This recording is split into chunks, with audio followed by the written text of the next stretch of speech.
Hello and welcome to the Crystal Podcast on iCode Media. Today I had a great conversation with Dr. Joe DeLoach, and we discussed practice compliance solutions, PCS, which is his company.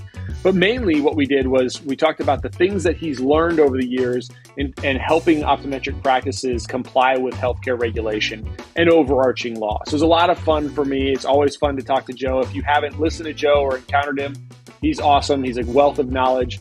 Please enjoy our conversation. As always, be sure to subscribe to the podcast, write a review, share it with your friends, and support those who support us. Listen, if you're trying to enhance a protocol in your practice and you're trying to answer whether or not you can integrate this protocol in a way that allows you to take care of patients who have both medical and managed vision care needs, we've got the thing for you. It's called Total Patient Care, iCodeEducation.com. We also have a mastermind group that is quickly forming and quickly filling up for this summer that's going to start and launch on June 1st. So don't wait, get access. We'll have a coupon code now in the show notes that will allow you to access that at a discount and jump on board with the Summer Mastermind Total Patient Care group. It will help you answer the questions that you're struggling with within your practice to integrate new protocols and new disease state management. Check it out, iCodeEducation.com. That's EYECODE education.com.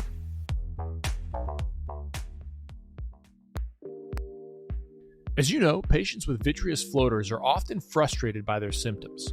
The challenge as clinicians is to offer solutions for our patients for vitreous floaters that are effective. But more often than not, the options of YAG vitreolysis and vitrectomy are not practical because the benefits don't outweigh the risks. That's where Vitreous Health from MacuHealth comes into play. Previously on the podcast, I've discussed the FLIES study with Dr. John Nolan, and the bottom line is that I can be confident prescribing this for my patients with floaters because I can tell them a large randomized placebo-controlled trial found that after 6 months of supplementation with Vitreous Health, floaters were reduced in size by approximately 30%, and 70% of patients had an improvement in their symptoms. Vitreous Health has been great for my patients, and we really feel like we have a viable option to treat patients with vitreous floaters now that we didn't have before. If you're not utilizing Vitreous Health for your patients, reach out to your MacuHealth representative now.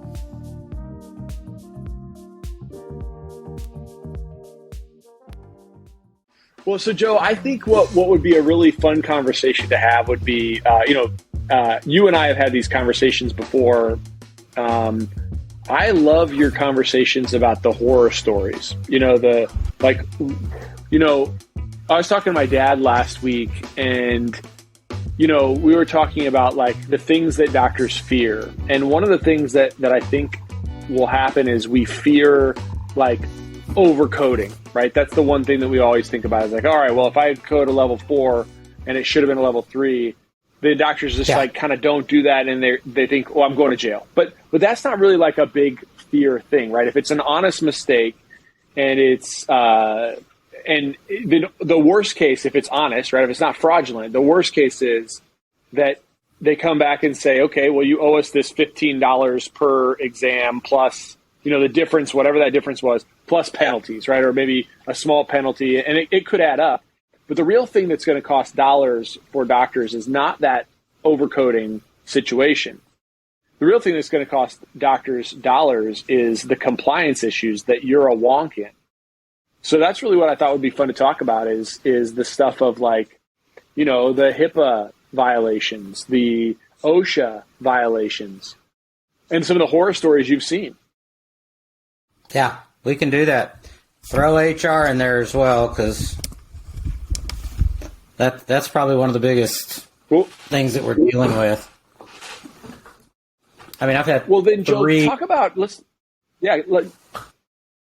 three this week. 3 wrongful termination suits this week. It's crazy.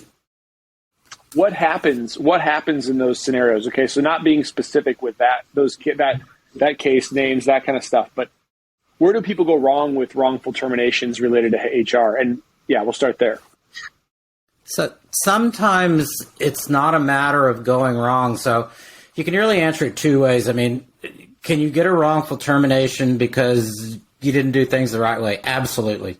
That's usually due to having no documented policies to fall back to. So an employee says, you did this or did not do that, and you don't have any kind of policy to say, well, this was our policy and we followed it. So it's one of those without, I always say these things, and this really applies to not only wrongful termination or HR, but to anything in compliance. It's just like you and I talk about with the medical record. It's that old famous not written down, not done. Well, that applies to these things too. You don't have it written down. It's not, you didn't do it. So having said that, if you have policies, it's amazing how many times we see good policies that they just didn't follow, which is kind of silly number two. And then silly number three is just like a medical record. They just didn't document that they did something. So it's like, well, I sat down and talked with the employee about this, and I did this and did that. Well, was that written down? No, we just had a verbal conversation. It's like, well, take that to court. They're gonna be real pleased, but you're just not gonna win because it's back to that not written down, not done. So specifically, what people get in trouble with recently, probably in the last several years, is either discrimination or some type of disability accommodation. Discrimination being the big one, and we're literally training the workforce what that means. We're not, but Facebook is. Billboards are. I mean, in one of my lectures, I say one of the biggest problems in HR right now is your employee knows more about HR law than you do, and it's a very true statement. So the employees, and there's always a nut out there. It kind of, I don't know if we talked about this with malpractice, but I was talking to Bethany Fishbein about malpractice, and it's like, well, how do you completely avoid a malpractice lawsuit? And it's like, you can't. Because if you see enough people, you're going to hit a nut. And it's kind of like that with the big practice and employees. I mean, at some point, you're going to hit a nut case. And I shouldn't really say it that way, because it can also be someone whose life just went awry for whatever reasons. And we've got horror stories around that. The office manager that was your most loyal employee picked up your kids from school. This is a real case, but I'm not going to be specific, but this is the real thing.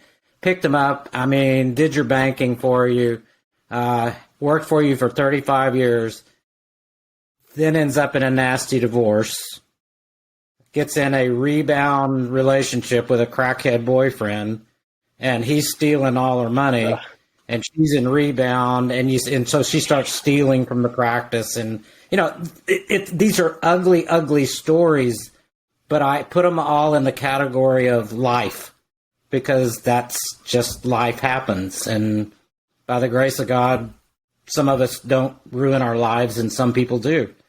So you can't avoid all of this stuff. You just have to be prepared for when it happens. So discrimination is a big one. You did this for Joe, Sally. when you think of discrimination, discrimination, that would run the gamut from sexual orientation to disability to pregnancy. What about sickness? Like, what about a chronically late or sick employee? How does that, can that be now considered discrimination? Well, it can. Anything. Well, it really falls into disability, which really isn't the same as discrimination. You can discriminate based on a disability, or you can fail to attempt to accommodate a disability. Two kind of different things. So I just tell you one of the story from yesterday. And this is where the law just doesn't work in the employer's favor. So I get a call. We've got an employee. She's been with us about 9 months. First 3 or 4 months was doing great. Got through probationary period, great. And then just starts not showing up on time. First time, 10 minutes, then it's 30, then it's 40. Then I don't even call in till 11 o'clock, and then my car wouldn't start. And then it just becomes 3 or 4 days a week. It's always something going on. Write them up, can't do this. We're relying on you to be here on time, et cetera, et cetera. And then in one phone call, they literally had already decided that they're going to terminate this employee and had every reason to whatsoever. One text to the office manager says, I can't come in this morning. I have morning sickness. Well, she had not informed it at all that she is pregnant. But by the law says that they don't have to come and tell you I am pregnant. It's where there are situations that you would have inferred that is the case. Well, there's not much that happens to cause morning sickness except pregnancy. So, when this one goes to an attorney, if I have a few too many drinks, Joe, I might have morning sickness. Yeah, but this is a female. I suppose it could, but the point is, it's kind of obvious what was going on here. So she files a wrongful termination lawsuit based on them not wanting to accommodate her pregnancy. This is the kind of stuff that happens. Now, they're in pretty good shape, but it's just recognizing these small things that you really have to do, because now they're going to have to get an attorney and fight this. And even if they win, it's a hassle and you end up paying money to get out of it. And it's just bad. So it's the kind of thing, discrimination. Yes, that can be sexual, but it can also be, honestly, the most common is you're just being an ass to your employees. It really falls under what they call the new category is literally bullying. So you're just being a bully. You're just treating me badly, and it's like common sense is how you get out of most of this, because you just be nice to people. But the discrimination comes in, especially, if you are an overt bully to everybody in your staff, that's one thing. But that's typically not what gets you in trouble. It's the employee that you don't pay attention to, or you don't treat equally fair, or you have your pets. And this is all, it's hard to avoid because it's our normal nature to have employees we like better than someone else. But in this day and age, that doesn't play well. So then let's talk then about the sickness issue. So we said clearly it's a problem if it's pregnancy. That would be a problem. But let's say it's a patient that let's say they had Crohn's disease, or let's say they had some sort of non-controlled inflammatory arthritis that made it really challenging for us for them to come into work and feel comfortable. When does it become a sickness versus like a disability that's like, look, this thing is just impacting your ability to come to work and you're not productive, versus like, now I can't let you go because of it? Yeah. Well, this is a little bit like what you were talking about with, I'm afraid if I code this one exam too high, I'm going to jail. Well, there's this fear out there that if I don't completely provide for every single thing that goes wrong with one of my employees, that I'm going to get sued. And that's not really the case. And the law doesn't even support that. You have to start with, this all falls under the American Disabilities Act.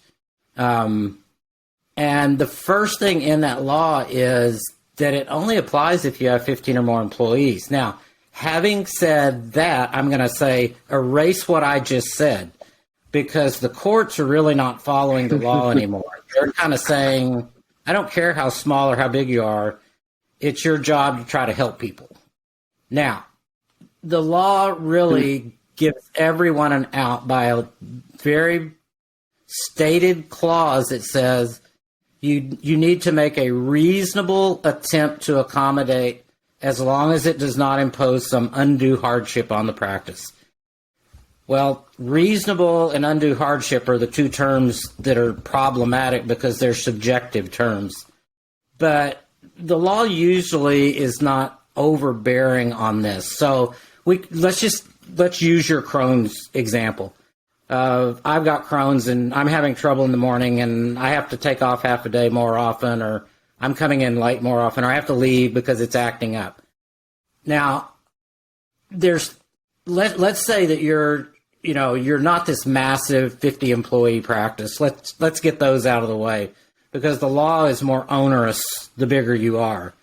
But in most optometric practices like we would deal with, yes, you have an obligation to make reasonable accommodations. What's reasonable? Well, maybe if you redefine her schedule or his schedule a little bit, maybe that helps out. Maybe if you provide them a break or rest period, that helps out. These are all like reasonable things to consider. But to be perfectly honest, Chris, it falls to that second thing, which it can't pose an undue practice on your practice. So you've got 4 employees and one of them has Crohn's. It may not be reasonable at all for you to say, well, you can continue to work here, but you can go home at 2:00 every day. That just may not work for your practice, because you may have to hire a part-time person, and the government says it can't financially devastate you. So there's that line between doing what we all want to do because we have a heart for our employees and what the law demands that we do. So there's never any totally right answer, but you have to, in your own mind, say, what was reasonable that I could have done, and is that going to impact my business? Now I take off my Joe the optometrist hat and put on my evil attorney tap, or not really the evil attorney, but just the absolute legal answer. And the legal answer, or the bottom line answer is, you have a practice to attend to. And as nice as you want to be, you have a practice to attend to. And you have patients that rely on that, and you have other employees that rely on that. And that has to filter in to making a bad decision that impacts everybody in the practice trying to be nice to someone. And people may come back and go, Joe, you're being an ogre now. We should always be nice. And that's true, but there's a limit.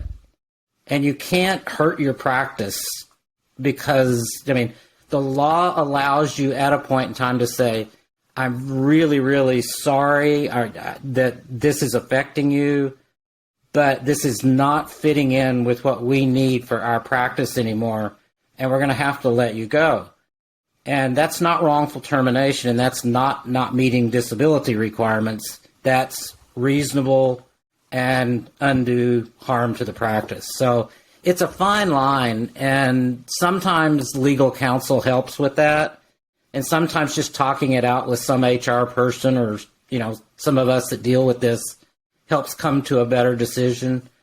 But you don't have to always keep people just because they have a certain disability. So let's say that a person, like, you're worried about this. You're worried about, getting rid of somebody or, wrongful termination. Is there any benefit or legal things you'd have to worry about by taking somebody maybe from full-time down to extremely part-time, where you can say, look, I didn't have a job for you to do 40 hours a week, but now I got one for 10.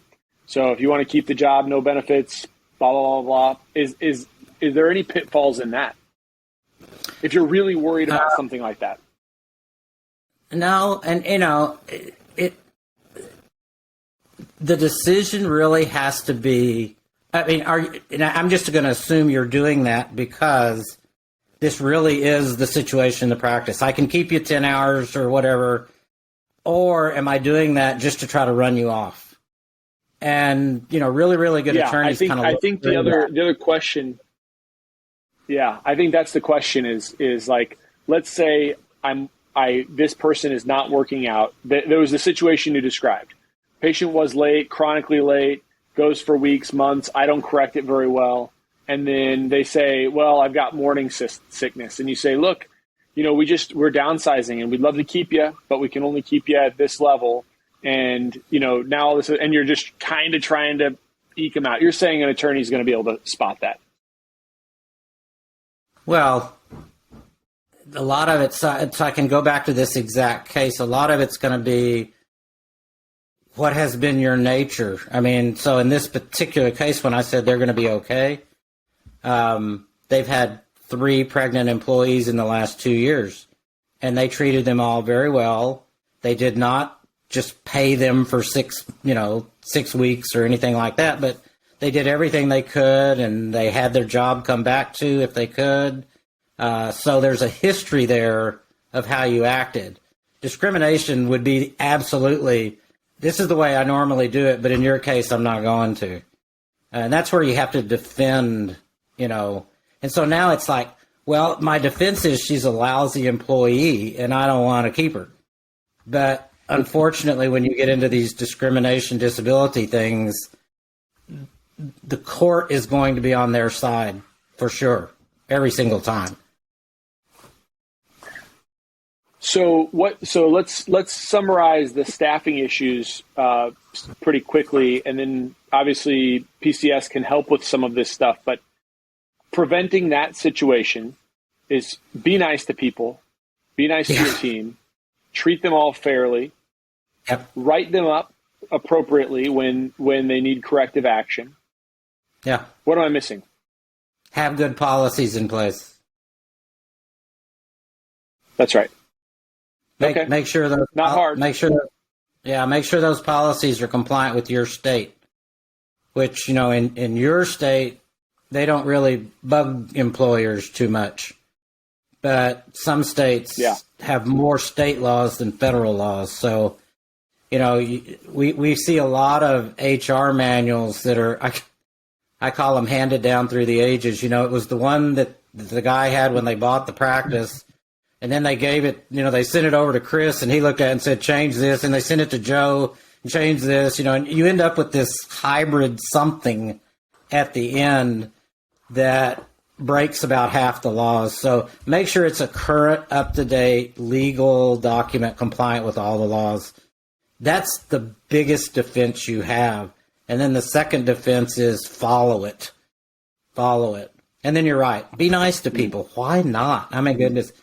We would have a whole lot less issues here if that would happen. The one other thing I'll add that we're kind of closing in on this part of it is you got to really be aware of what's going on in your business. And the law actually says you have to. So in things like discrimination and that, it's not a very good defense to go, gee, I didn't know that the optician was harassing my technician, because the law kind of says you have an obligation to know that. Now, obviously, you can't always know everything going on, but a lot of that is really staying in close communication with your supervisors, make sure they're trained to spot these kind of actions that could be problematic for you, and talking to your employees, walking around. Hey, everything's going on? You have any problems? Everybody happy? Just checking in is a good thing.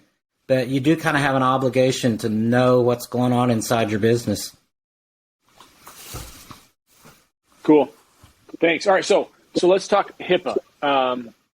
What is the problems with HIPAA? Where do people get concerned about HIPAA that is probably not as big of a problem? What should we be looking at with our practices from a HIPAA standpoint? Yeah. HIPAA's it's kind of one of my least favorite and favorite things to talk about, because it is literally one of the most misunderstood laws out there. Everybody thinks HIPAA is this, gargantuan Godzilla that throws flames, and, you violate this one little thing and your practice is burnt down. And HIPAA is an amazing law. It has very, very few thou shalls. It just has this overlying principle of you have an obligation to protect your patient's information. And I love to listen to some lectures and stuff where they go, okay, if you're going to be compliant with HIPAA, you have to have a Windstream X700 router because it's the only thing that has the complex software that complies with HIPAA. HIPAA never said the word route or anything in where it was written. It just says it's back to that reasonable attempts again. The second thing that's misunderstood about HIPAA is it was written on the concept of what they call scalability, which means HIPAA openly states that we do not hold Chris Wolf and his however many employees you have, we'll say 25. We don't hold Chris Wolf and his practice 12. with 25 employees to the same standard that we hold Scott and White Hospital with 500 physicians and 2,000 employees. That is unreasonable for us to expect. But a lot of HIPAA programs try to say this is the standard, this is what you must comply with. And that's also not the way HIPAA was written. So one of the biggest misunderstandings in HIPAA is this laundry list of thou shalls, which really don't exist. It's a overlying principle that's applied to each individual business. Now, you said, what do you have to have? You do have to have policies. So you have to have written policies that comply with how you have evaluated your practice and determined how you're going to protect patient privacy and information within your practice based on your financial potential or your financial, ability, where it is. Someone's a practice that is in East Dallas, which right now is one of the hottest crime areas in the United States, is going to be different than a practice in, Othela, Kansas somewhere.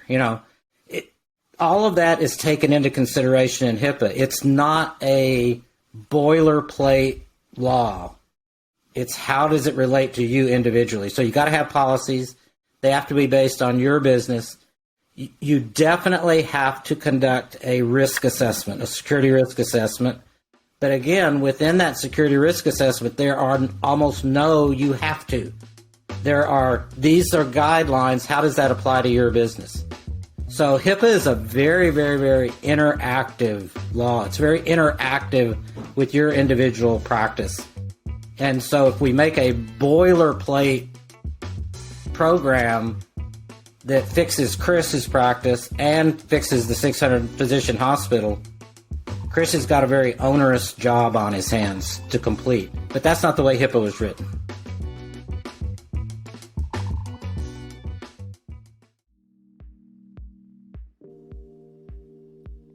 Young and emerging presbyopes can be tricky. These patients want and need additional help at near, but they can be resistant to solutions that create even mild distance blur. The MyDay multifocal lens has been great for our presbyopic patients. It allows those patients to transition into a multifocal more easily.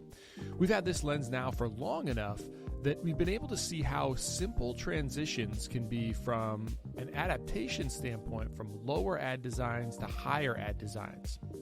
The MyDay multifocal material is CooperVision's softest one-day hydrogel lens and features Aquaform technology combining the unique balance of high oxygen permeability with natural wettability in one material. The result is a highly breathable lens that keeps our patients' eyes looking clear, white, and healthy. So if you haven't started utilizing MyDay multifocal in your practice, I'd encourage you to reach out to your CooperVision representative to get started.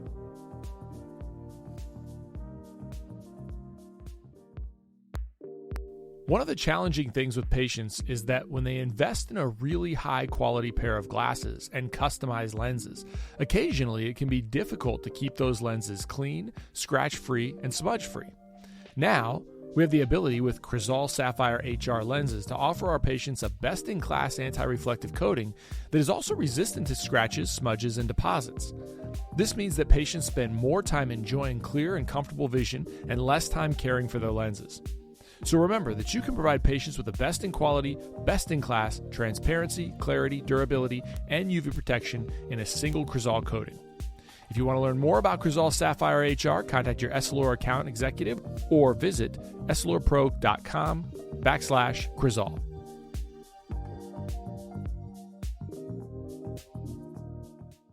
The problem with it is just the unknowns and the unknowables and the vagueness that people struggle with. And unfortunately, you see them, you kind of bury your head in the sand where you're saying, like, do a security risk analysis.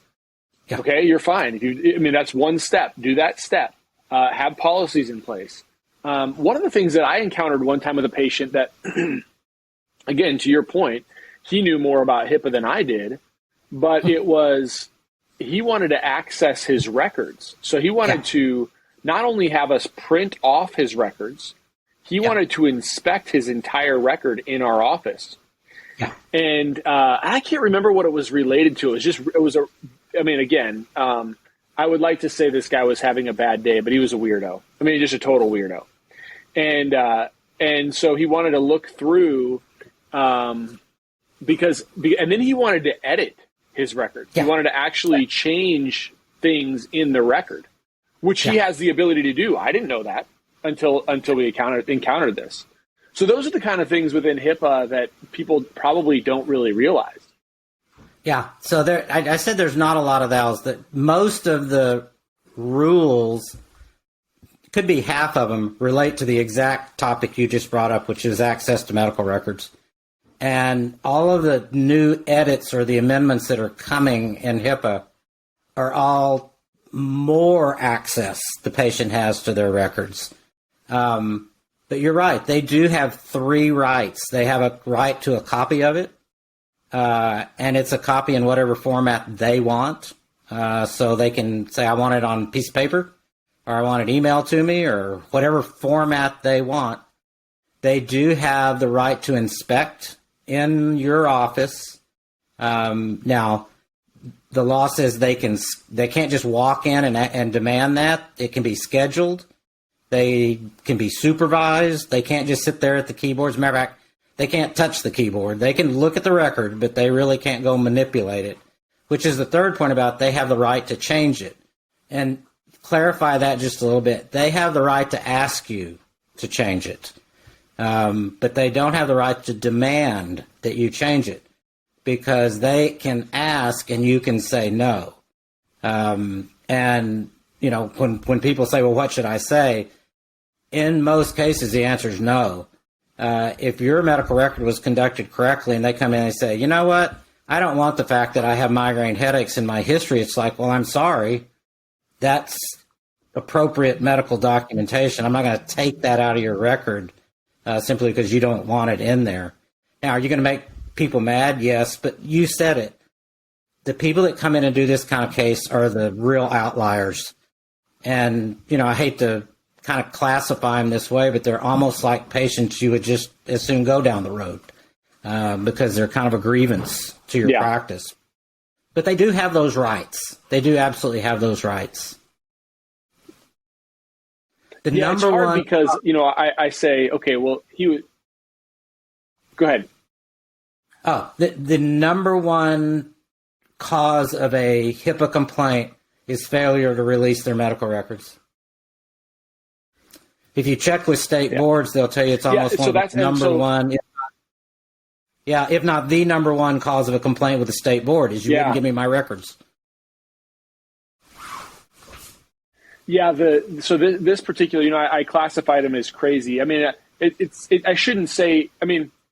You just don't see the way he went about it. Reasonable people don't go about it that way, and reasonable people would request a record, and you'd have 30 days based on HIPAA to supply it. Most of us do it like that, and then if there's something that's incorrect, I don't mind if somebody wants to inspect their record. I don't really mind it, but it's not like the quote unquote normal person that comes in and like the Joe DeLoach that comes in and be like, hey, Chris, I just would like to take a look at my record to make sure it's accurate. That just doesn't usually happen unless there is some reason for somebody to think that. Then you kind of reflect on yourself, like, did I do something that made this patient think that they needed to check the record? But no, I didn't, because otherwise you'd expect a lot of patients to do that. So that's exactly what we did. Was we had him sit down and he watched and he looked, and there were things that he put on his history form. So on his intake history form, he had a whole bunch of retinal history, and he wanted it out of the chart because I was an optometrist and not an ophthalmologist. So he didn't think that it needed to be in my chart. And so what I accommodated with him was I said, I said, well, I'm not taking that out. It's in your history form. It was something that you told me when you came in. Yeah. And I'll put a note, I made a note in the chart, patient requests that this be removed because Dr. Wolf is not an optometrist, blah, blah, blah, blah, blah. And I left it alone. I was kind of like, let's get this guy out of here as fast as we can and not have like a showdown with him in my office. But yeah, anyway, that's what I remember. It was years ago, but it was just, it was an eye-opening experience for me because I always thought of HIPAA as just purely patient privacy, but it was also a lot about patient access. Yeah, that's almost more what it is. The second big part of HIPAA is, of course, cybersecurity now, which again has really, to be honest, nothing to do with patients' medical records. No one cares if your patient has a retinal problem. We have all the information for identity theft. And that's why people want medical records. They don't care your patient has herpes. They want to know their social security number, their driver's license number, their email, and we got all that stuff. So that's why medical records are so valuable and why the cyber criminals are going after them. So again, we have an obligation to try to limit that. And that's where a lot of the big problems in HIPAA are coming from right now. And that's where you just have to work with IT. I think we've said something like this before, but it's like too many people think their OD degree had an IT degree that came along with it. This is good money to go hire an expert that really knows how to do this stuff properly. And it's a good investment in money. I said, the Windstream 700 router. Well, look, the bottom line is you really want a really high-level router. You want really high-level IT equipment so that you can do everything you could do reasonably to protect the transmission of these records. So it's not that it's against the law not to do that, but I wouldn't want to go to court and go, yeah, I had Jimmy next door set this up and we just decided the AT&T business class was a okay thing because the judge may not decide that's reasonable. But HIPAA gives us that leeway sometimes to go hang ourselves. Yeah, okay. I think that's helpful. I think that's very helpful. Last one, because I'll be respectful of your time. OSHA. I don't know. You want a HIPAA horror story? Oh, you got something? Yeah, you want totally. the worst? You want the worst? Yeah, let's hear it. Yeah, let's hear the worst. So we know that, here's the thing, Chris. Unfortunately, half of our colleagues don't know. The feds pretty much every year come out and say half of the optometrists don't have HIPAA compliance, which is nuts, but it's true. So half don't know what I'm getting ready to say. But when I say, you have to have a patient sign their ANPP, their notification that they're agreeing to your policies, blah, blah, blah, a lot of people know, yeah, we do that. Well, it gets really sticky when it comes to a minor because minors have some rights and not some rights. And it even gets stickier because those rights are defined by state law, not federal law. So what rights do your minor patients have or not have? Well, in most states and under HIPAA, if they're under 18, they do not have the right to sign an ANPP. They can't consent to your privacy standards, nor can they consent to your care because they don't have healthcare decision authority. That varies by state and depends on what care they're going for, but for the most part, they can't. Only the guardian can sign those. So here's the story. So in a very, very small rural town, and that's important because everybody thinks, nothing happens in a small rural town. Yeah, it does. In a small rural town, a very prominent member of the town divorces his wife. It always gets down to people being ugly to each other.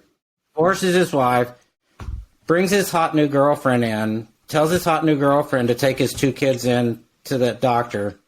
The hot girlfriend signs everything.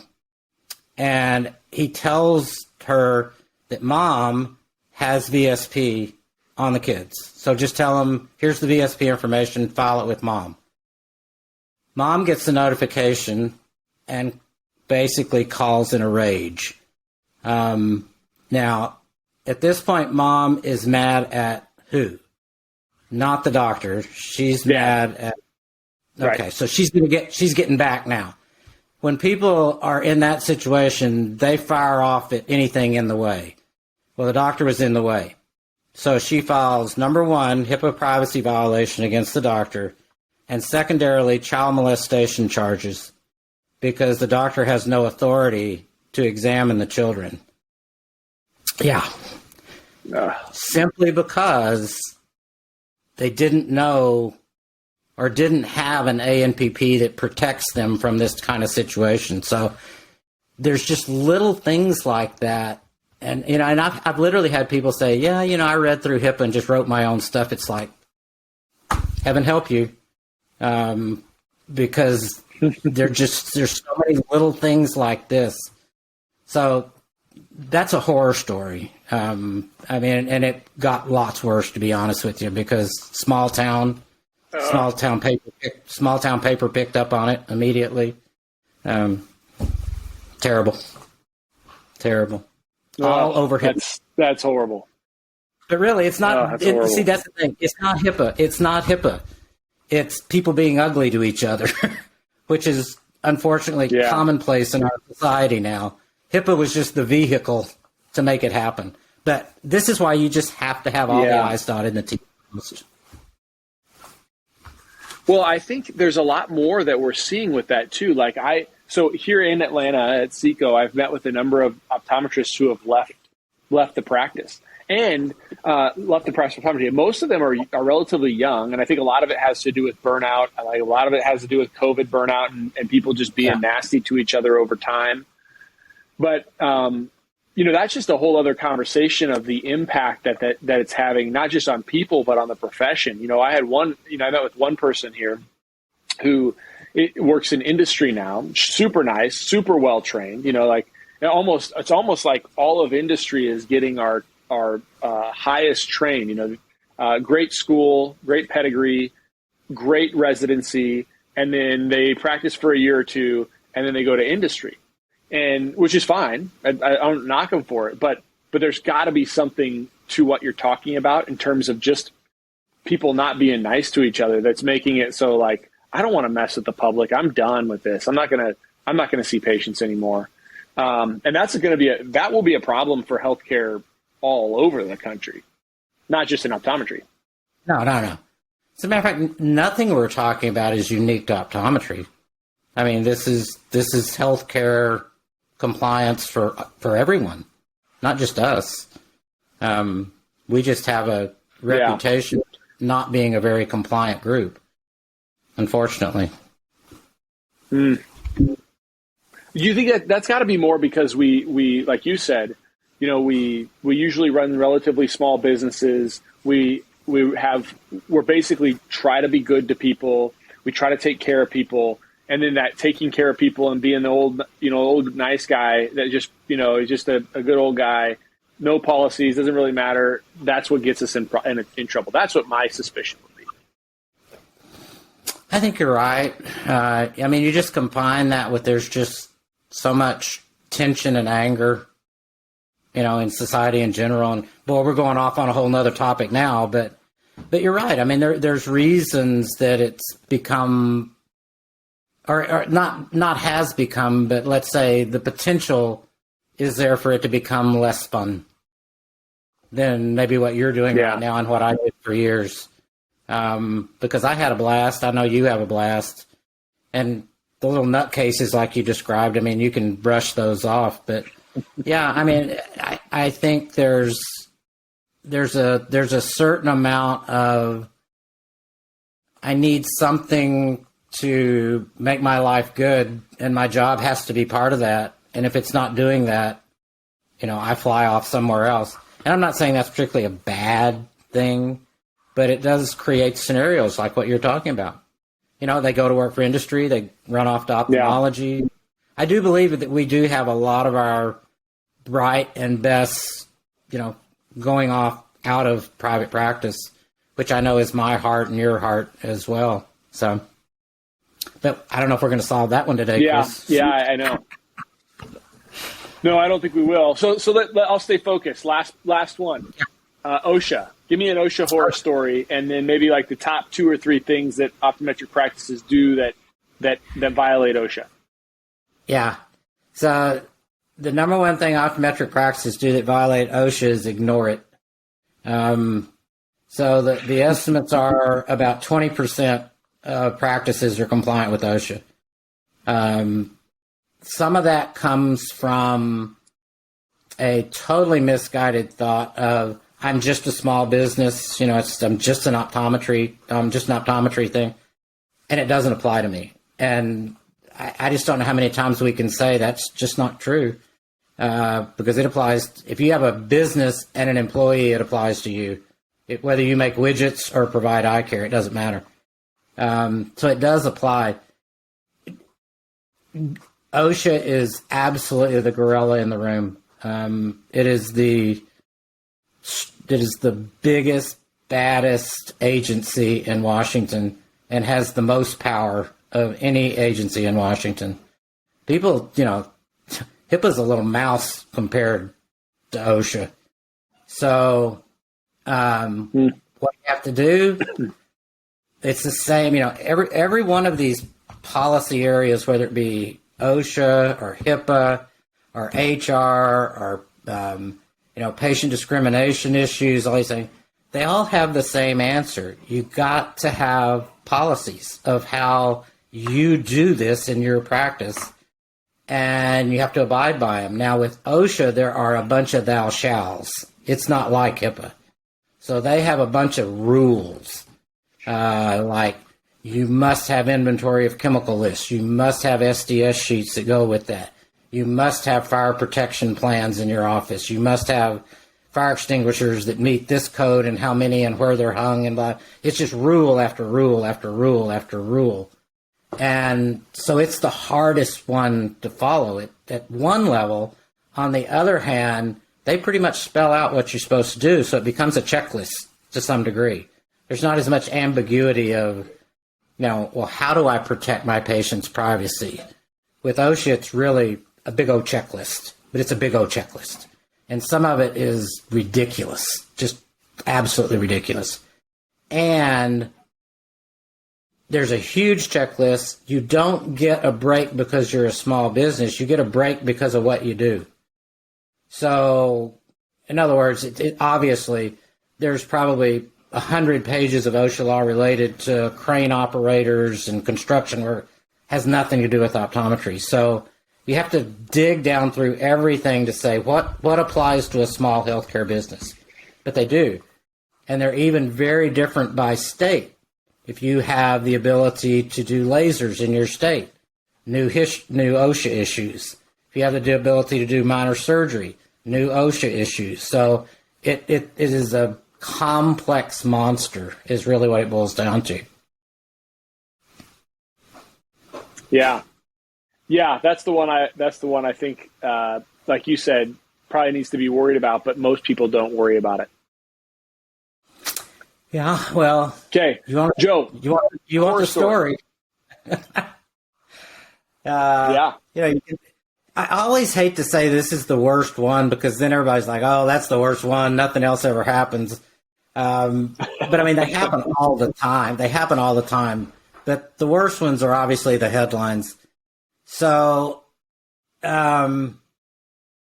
employee, and this is funny because, we go and inspect offices all over the country and I see this all the time.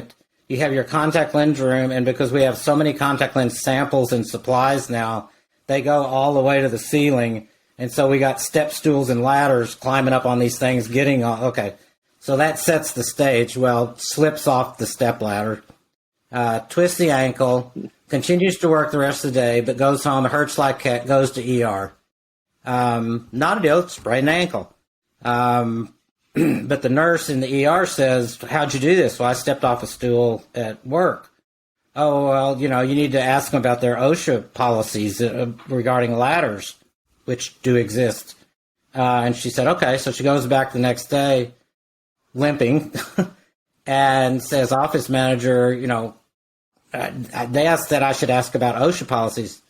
Well, we don't have to follow OSHA policies because we're just an optometry office.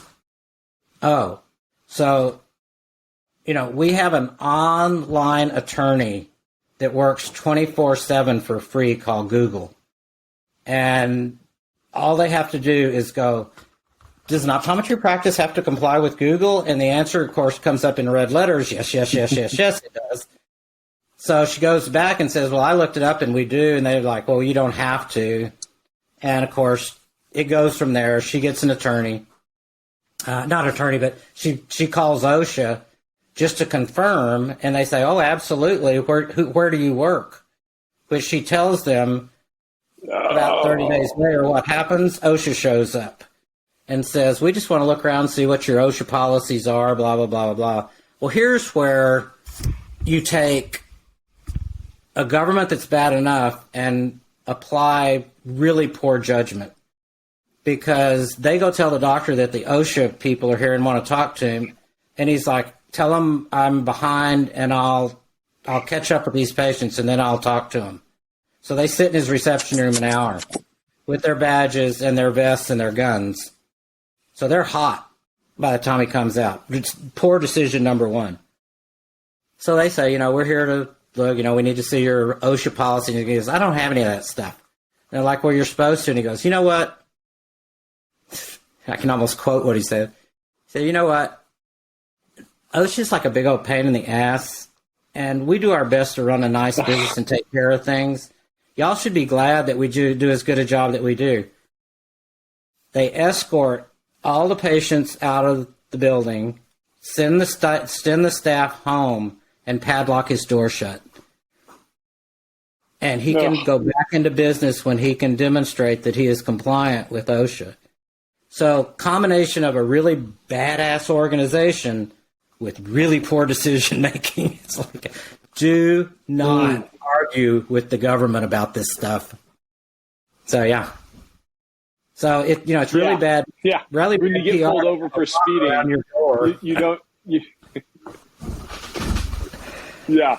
It's probably even worse with a picture of the guy trying to cut the lock with big, chain cutters. Yeah. Yeah. It's like when you get a speeding ticket and you tell the police officer that you pay his salary. Why don't you go fight some real crime? Yeah. Not going to go over too well. Yeah, I mean, we almost did them. We didn't do them exactly in order. HR honestly is the area of most violations. OSHA's number 2, and HIPAA's number 3. And then we have all these other, of course, you got to remember, and we've talked about this one already before, but, compliance is also all the billing and coding stuff, because that's all under compliance laws as well. Right. But, we've talked about that one before, but it's another thing. And actually, probably that one would go back to number 1, even above HR. But then you have all this other stuff, the patient discrimination laws. We class them as compliance laws because they're just things that you have to, like good faith estimates and all this other stuff they're imposing on us. These are all just compliance issues that you have to do. They're not that hard. It's just all you want to do is go see the next patient and go home. I don't blame you. I was in private practice too. Yeah. That's what I wanted to do.